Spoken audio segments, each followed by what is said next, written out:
હા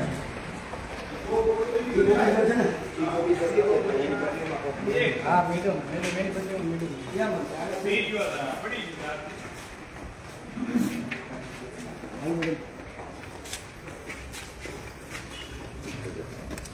આવી જાઓ બોલાવો ચીફ ઓફિસર સાહેબ છે ને મને બોલાવો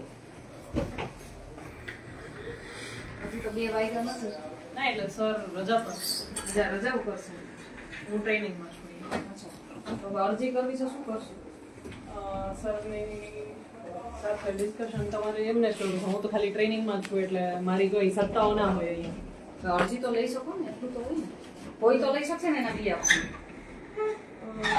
મને એકચ્યુઅલી આઈડિયા જ નથી કે હું ટ્રેનિંગમાં છું એટલે મારા કોઈ પાવર્સ જ ના હોય હા ટેકનિકલી પણ ચીફ ઓફિસર સાહેબ ન હોય તો એના બીઆફમાં કોઈ તો હોય ને કે જે લોકોની વેદના સાંભળે એનું આવેદન લઈ શકે અરજી લઈ શકે એવું તો કોઈ હોય ને બરાબર તમે કોઈને પૂછો પ્રમુખ સાહેબ સાથે એક વખત એવું હોય ને તો હું પૂછીને કહું તમને પૂછો બીકોઝ મને આઈડિયા ના હોય આ વસ્તુનો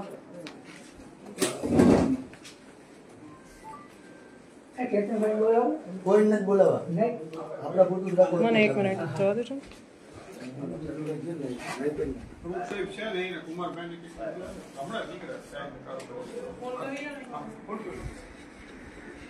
બેસો બધું આવું જ થાય દેવું થાય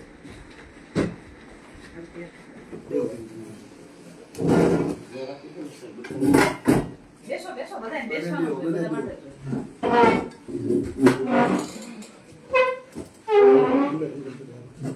આવી જાઓ તમે બધે વગેરે રમણી એમ બોલાવી લો તમે આવી જાઓ હું તો પત્રકાર મને ત્યાં કોર્પોરેટર નથી ભાઈ પત્રકાર તો તમે ક્યાં મારી માથે હાલી ગયો ખાલી આ તમારું રાખવાનું પૈસા જવાનું ક્યાં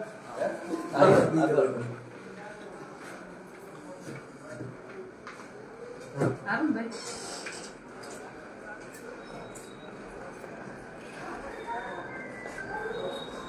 હા સાહેબ કેમ છો વાત કરીએ ચીફ ઓફિસર નથી અને અમારે ટ્રેનિંગ ચીફ ઓફિસર સાહેબ છે એ છે હમણાં આવે છે અને બીજા કઈ પ્રશ્ન હોય તો હું વિચારું છું બેસો બેસો વાત તો કરીએ ને આપણે બેસીને વાત કરીએ આપણે એમાં કઈ અમે કઈ બાદવા થોડી ના આવ્યા ના એવું નથી હવે સફાઈ કામદારોનું કેટલા ટાઈમથી ચાલે છે તમને ખબર હશે આ લોકો ઘણી બધી વખત તમારી પાસે આવેદન કરવા આવ્યા છે કાયમી ધોરણે એને લેવાના છે હાઈકોર્ટનો જે નિર્ણય છે એ પ્રમાણે બરાબર એકવાર તમે વાંચી લો 2002 ની વાત છે 2017 માં નિર્ણય આવ્યો છે છતાં પણ આ લોકોને હજી સુધી કાયમી કરવામાં નથી આવ્યું બરાબર એમની કોર્ટ મેટર ચાલે છે કોર્ટ મેટર જજમેન્ટ આ હાથમાં પડ્યું છે બરાબર એ તો અમારે સીઓ સાથે તમારે ચર્ચા કરવી પડશે પણ તો ટાઈમે હાજર જ ન હોય શું કરે સાહેબ ગાંધીનગર મીટિંગમાં છે અચ્છા ક્યારે આવશે એ કાલે આવી જશે અચ્છા તો કાલે પાછા આવીએ અમે વેલકમ અમારી અરજી અહીંયા લખવી હોય અમારે લખીને દેવી હોય સાહેબ આવે તો ભલે ને ત્યારે તમે અરજી લખીને દઈ શકો છો આવે છે હેડ ક્લર્ક તમે એમને સબમિટ કરી દો અને સર કાલે આવશે તો કાલે પાછા તમે એમને મળી લેજો એટલે એમ કહેવાનો મતલબ એમ છે કે હાઈકોર્ટ નો નિર્ણય છે એટલે સાહેબ આ આવશે પણ હું તો બી તમને કહું છું તમે બી એને ધ્યાન દોરજો બરાબર હાઈકોર્ટ નો નિર્ણય છે આ લોકોએ કેટલી બધી વખત અરજી કરી છે છતાં એ લોકોને કાયમી કરવામાં નથી આવ્યું એટલે એ સર અને પગારની વાત કરે એક ભાઈ મારી પાસે હતા કોણ હતા ભાઈ તમારો પગાર હજી નથી થયો શું કીધું તમને અહીંથી પણ એમ નહીં તમે તમારા ખાતામાં પગાર ન આવ્યો તમને શું કહેવામાં આવ્યું તમારો પગાર ક્યાં ગયો બીજાના અકાઉન્ટમાં આવ્યો એ અમારે જે અલગથી અમારે જે સંસ્થાને અમે આપ્યું છે ને આઉટસોર્સ નગરપાલિકામાં એર એન્ટરપ્રાઇઝ કરી છે એને મારી મિસ્ટેકથી એવો ઇસ્યુ થયો છે એ હું સોલ્વ કરાવી દઉં છું એની વારે વાત થઈ છે ને આવે છે એ ગરીબ માણસો હોય અમને ખબર જ હોય તો તમે જેટલું બને એટલું જલ્દી એને સોલ્વ કરાવો એટલે એને આ તકલીફ ના થાય. દિવાળી હોય છે દિવાળીનો પગાર છે દિવાળીમાં પૈસાની જરૂર ન હોય એ પ્રશ્ન છે એવું ના થવું જોઈએ ને પણ તમે વિચાર કરો કેવી રીતે થઈ શકે કે એક જે કર્મચારી છે એનું અકાઉન્ટ તમારી પાસે મતલબ તમારું જે સાહેબ કે છે એ રીતે ડિજિટલ ઇન્ડિયા થઈ ગયું છે તો ડિજિટલ ઇન્ડિયામાં આવા થાય એવું નથી બેન ભવાડ એવી વાત નથી જે એ છોકરાને ચડાવ્યો ને ત્યાં જે કામ ઉપર ત્યાં એની પેલા એક બીજા વ્યક્તિ કામ કરતા હતા એટલે એના નામના મિસમેચ થયા છે એ હું જોવડાવું છું. પણ ભાઈ દિવાળી ટાઈમની વાત છે. વાત સાચી છે બેન, પણ ગરીબ માણસોનું તમારે એટલું તો જોવું જોઈએ ને, તરત તાત્કાલિક ધોરણે તમે બે ચાર દિવસની અંદર એનું નિરાકરણ લાવી દો. 100% બેન. બે ચાર દિવસ પછી હું પાછી આવીશ આના અકાઉન્ટ બાબતે તમારી પાસે, અને કાલે હું પાછી આવું છું આ મેટર માટે થઈને. મારે એક અરજી લખવાની છે અહીંયા. કઈ વાત નહીં, કાલે અમારા સર કદાચ આપણા સર આવી જશે અને અત્યારે હેડ ક્લાર્કમાં તમારે જે કઈ રજૂ હતું એ લખીને આપી દો. બરોબર, આપી દો મને. બેન અમારા ગોંડલમાં આઉટસોર્સિંગ કોન્ટ્રાક્ટ બેઝ હાવ બંધ જોઈએ છે. અમારે કોન્ટ્રાક્ટ જોતો જ નથી.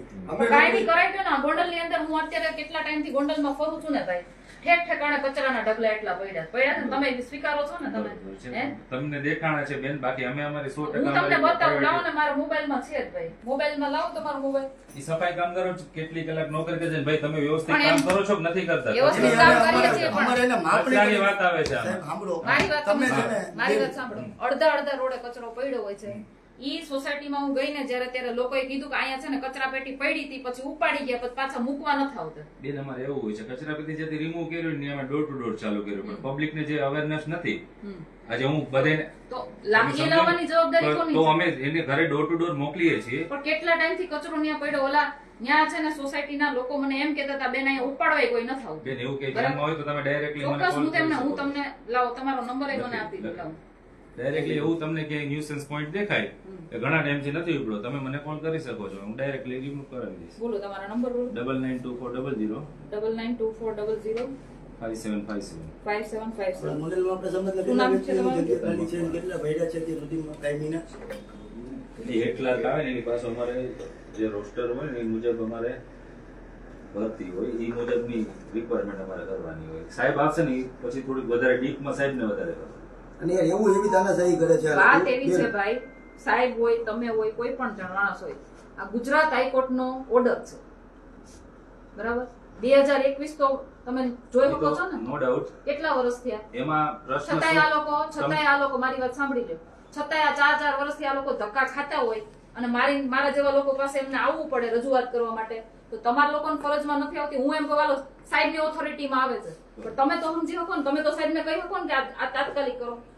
આ પગાર દેવાનું થઈ ગયું, હું કે તમને નગરપાલિકા પાસે પૈસા નથી, ફંડ નથી, એવું કીધું. હજી હમણાં મોડે કરાવી આપતા પગાર નથી જોતો. આપણે કઈ આજે 12 તારીખ થઈ, હજી સુધી પગાર અને નથી. બેન ગોંડલમાં અને બેન માપણી કરીને અમને એને કામ આપવામાં આવે. બાકી આ તમે તાનાશાહી હવે આપણે બધાય જોયું ને કે ઢગલા- બંધ કરો તમારે તાનાશાહી. આપણે ઢગલાન અરજી છે. લખીને અહીંયા આપી એવું દો, તમે કાલે જોયું ને, આપણે કચરાના ઢગલા જોયા ને બેન તમારી જે તમે? રજૂઆત છે એ લખીને તમે આપી દો. કચરાના જોયા, ઢગલો જોતા આવ્યા ને? જગ્યાએ જોયા. એનું કારણ એવું છે કાલે સાહેબ આવે ને બેન, કે અમારો બરોબર સેટઅપ છે. પહેલા 150 નો હતો, આજથી 50 વર્ષ પહેલા 150 નો સેટઅપ હતો. એમાંથી અમુક નિવૃત્ત થઈ ગયા, અમુક વેબસાઇટ થઈ ગયા, આ જગ્યાઓ બધી ખાલી પડી છે. એના કારણે હવે કોન્ટ્રાક્ટ પદ્ધતિથી આ લોકો કામ લે છે. હવે કોન્ટ્રાક્ટમાં કેવું થાય છે, પૂરું મહેનતાણું તો આપતા નથી, લઘુત્તમ વેતન આપતા નથી, ઈપીએફ આપતા નથી, કોઈ પણ જાતની આ જે કઈ કર્મચારીને સુવિધા મળવા પાત્ર થતી હોય સુવિધા મળતી નથી. ન બૂટ ચંપલ, કોઈ જાતના કોઈ એનું સેફટીના કોઈ સાધનો નથી મળતા. પ્લસ પગારમાં ધાંધિયા થાય છે. આ રજૂઆત અને સાંભળજો. અવારનવાર સાંભળી છે. બરાબર, આ રજૂઆત અવારનવાર પટાવાળા થ્રુ એવું, જો પટાવાળા આપને કઈ જાજી કામગીરી સોંપે એટલે આપણે એમ કહીએ સાહેબ અમારું કામગીરી તો અમારે થઈ ગઈ છે, હવે શું કરે ના બસ સામું નહીં બોલવાનું, નકર કાલથી નહીં આવતા. પટાવાળા આમ કહે ઈ તો તો outsource પટાવાળાને ઈ તો સંસ્થા જે હા, હોય પણ એની આમાં સાથે કાયમી સંકળાય. ભરતી કરવા માટે પટાવાળાને ક્યારે આ મારી પટાવાળા વાત જેટલો power સાંભળો. આપણે આઉટસોર્સની એક જ જરૂર મિનિટ. તમને ક્યારે પડે? આમાં કાયમી ભરતી કરવા માટેનો ઓર્ડર છે, જે કાયમી ભરતી થતી નથી, અને તમે આઉટસોર્સને ત્યાં કામ આપો છો, તો પહેલા તો તમે આનો નિર્ણય લાવો ને કઈ, બરાબર? સાહેબ આવે બીજું, એટલે આપણે ચર્ચા નગરપાલિકાની કરીએ. અંદર ફંડ નથી, તમે પગાર નથી આપતા, તો તમે આ બધો વેરો લઈ આવો છો બધા પાસેથી, વેરો નાખો છો ક્યાં? બેન ઈ બધાય પ્રશ્નના જવાબ તમને સાહેબ પાસે મળી જશે. બરોબર છે? તમારે જે કાલે કામ છે, કેટલા વાગે એવું સાહેબને મળવા? સાહેબ આવી જાય એટલે તમે મારો નંબર છે, કોલ કરજો, હું તમને કહી દઈશ. એટલે સાહેબ ઓફિસના ટાઈમે તો હાજર રહેશે ને અહીંયા? નહીં, વાંધો નહીં. આપણે અહીંયા અરજી એક આપો, અમને પેપર ને પેન ને એવું આપો, અમે અરજી કરીએ. વોટના પ્યોર એમ કહી દે કાલથી આવતો અને છૂટો કરી દઈશ. ક્યારે કહેતો હોય છે, ક્યારે કહેતો હોય છે, એની એના ઉપલા અધિકારીની એને ઓથોરિટી છે ને કે તારે એને છૂટો કરી દેવાનો, કોઈ કોન્ટ્રાક્ટરનો કે ઠેકેદારનો જે કાંઈ હોય. આ લોકો આવી રીતે કરે. વોર્ડના પટાવાળા હોય ઈ એમ કહી દે કે આપણે વધુ કામગીરી, આ પૈસા વધુ કામગીરી છે, સામું નહીં બોલવાનું, અને કાલથી આવતો નહીં નોકરીમાં. આવા ઘણાને છૂટા કરે, રોજે રોજ એક બે જણાને અત્યારે હાલની પદ્ધતિમાં એક બે જણાને છૂટા તો કરે જ છે. કેટલા મહિના 2 મહિનાથી ઘરે બેઠા છે અત્યારે કયા એવા કર્મચારીઓ જે 5 વર્ષથી કામ કરે છે અને બેન 10,000 7 વર્ષથી જ નોકરી કરે છે. આ તો સાહેબ આવશે એટલે કાલે અમે એની કરશું. નગરપાલિકાએ આવી છું ને તો આજે મારે તમને બીજું ઈ કેવું છે, ઉંબાડા અંડરબ્રિજ અત્યારે હું થઈને આવી છું, બરાબર? ત્યાં પાણીની પાઇપલાઇન લીક થઈ છે. થાય છે ને, તમારા ધ્યાનમાં હશે ને? પાણીની પાઇપલાઇન લીક થઈ છે, ચોખ્ખું પાણી ત્યાંથી નીકળે છે એટલે પીવાની પાઇપલાઇન હશે, બરાબર? જે હોય હાલો, જે પણ હોય. તો મારા ધ્યાનમાં હોય 5 દિવસ થઈ, મારા ધ્યાનમાં છે, તમારા લોકોના ધ્યાનમાં નથી. એના માટે કોઈને રજૂઆત કરવા આવવાની હોય? સમજો તમે મારી વાત, સમજો. સાચા છો. ડીપ ઇશ્યુ છે, ઈ પાણી ડીપ ઇશ્યુ છે, પણ મને ઈ ખબર ડીપ ઇશ્યુ શું છે ઈ મને ખબર છે. નગરપાલિકા એમ કે છે કે રેલવે તંત્રના ઓથોરિટી, રેલવે તંત્ર એમ કે છે કે નગરપાલિકાની ઓથોરિટીમાં છે. તો જનતાએ ક્યાં જવાનું? તમે 2 જણા સરકારી જે સંસ્થાઓ છે, તમે 2 જણા નથી સમજી શકતા કે કોના અંડરમાં આવે છે? કઈ વાંધો નહીં, એ જોડાયેલો છું, તમે લખીને આપી દો ને, કઈ વાંધો નહીં, બરોબર છે. અને ઘણા બધા એવા પ્રશ્નો છે સાહેબ, હજી હું ઘણી બધી વાર અહીંયા આવીશ. 100% વેલકમ. બરાબર? પ્રશ્નનો હલ કરવા જ બેઠા છે, પ્રશ્નનો પણ પ્રશ્ન એવા હોય છે. તમે આ લોકોને જવાબ આપો, મારી વાત સાંભળો, આ લોકોને તમે જવાબ આપો છો કે પગાર દેવાનો અમારી પાસે ફંડ નથી, શું કરશું કયો? અમે લોકો અમારી સંસ્થા જે કોઈને કામ આપ્યું હોય ને બેન, જે કોઈ સંસ્થાને અમે એને કહેતા જ હોય, ફરજ એની હોય. અમારે થોડા ઘણું વહેલા મોડું થતું હોય 2-4 દિવસનું, પણ એ સંસ્થાને દઈ દેવાનો હોય છે પ્રશ્ન. પછી એ લોકોને બેને શું ઇસ્યુ સફાઈ કામદારો સંસ્થા વાળાને ઈ પ્રશ્ન અમને અમારે ન ખબર. તો આ લોકો ક્યાં જાય? એ રજૂઆત એને જ કહી હોય એ લોકો. તો આ લોકો ક્યાં જાય? કોને રજૂઆત? પછી અમારી પાસે અમે તો એને કીધું જ હોય, બરોબર છે. અને ટાઈમે થઈ જ જતો, થોડા ઘણું ઠીક થતું હોય, રોકાણ કરી દે છે અમને. અને આ ભાઈનું શું કરવાનું? આ ભાઈને હજી પગાર દિવાળી ટાઈમનો પગાર એને બીજાના ખાતામાં વયો ગયો છે. ઈ પગાર એમ ક્યારે? અત્યારે છોકરાઓ છે ને એમાં કામમાં પડ્યા છે ને, અત્યારે બીજા છે એક રાજકોટ એક અમારે કમિશનર એક મીટિંગ છે, કામ છે, એના માટે ગયા છે 2 ઓપરેટરો.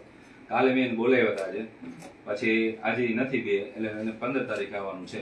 કાલે અમારે પરમ દિવસ સીએમ આવે છે ને, કાર્યક્રમ છે એ બધો રદ થઈ જાય, પૂરું થઈ જાય પછી અમને 15 તારીખની હું કમ્પ્લીટ કરાવી દઈશ. જે કાંઈ હશે અવારનવાર આયોગની મીટિંગ હોય છે રાજકોટ જિલ્લામાંથી. હું આયોગની મીટિંગમાં જાઉં છું, અમારા આયોગમાં સફાઈ ચેરમેન આવે છે એની પાસે જાઉં છું. અવારનવાર હું રજૂઆત કરું છું કે ભાઈ અમારે ગોંડલમાં તમે જે કઈ મીટરમાંથી હાલતું હોય મીટર તમે માપીને કામ આપો ને, કેમ કે પ્રશ્નો આ જ ઉભો રહે છે, કાંઈક કેમ કામ કરે. હવે અમે કામ કરી લીધું છે, વધુ તો વધુ સોંપવામાં આવે છે, જો સામા બોલી તો છૂટે કે એને આપી દે ને માપને, એટલે એનું કામ ઈ કરી લઈએ.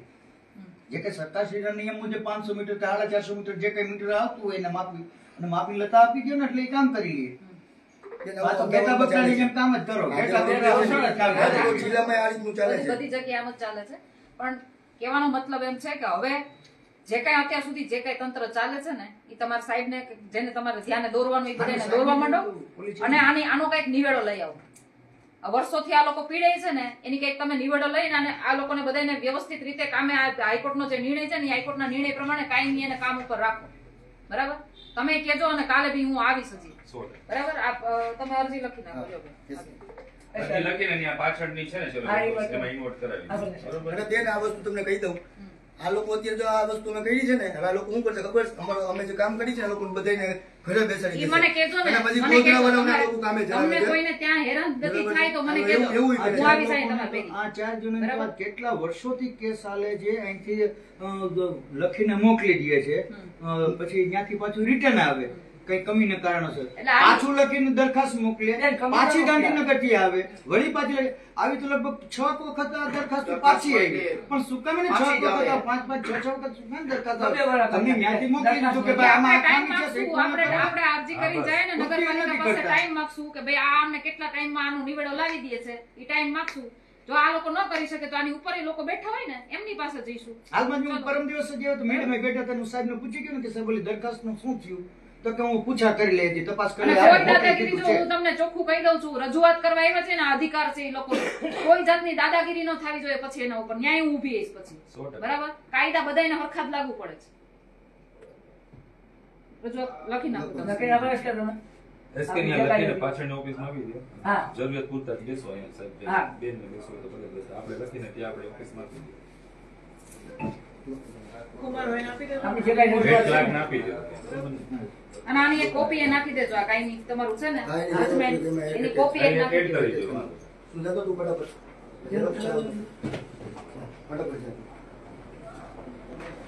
ચાલો બીજા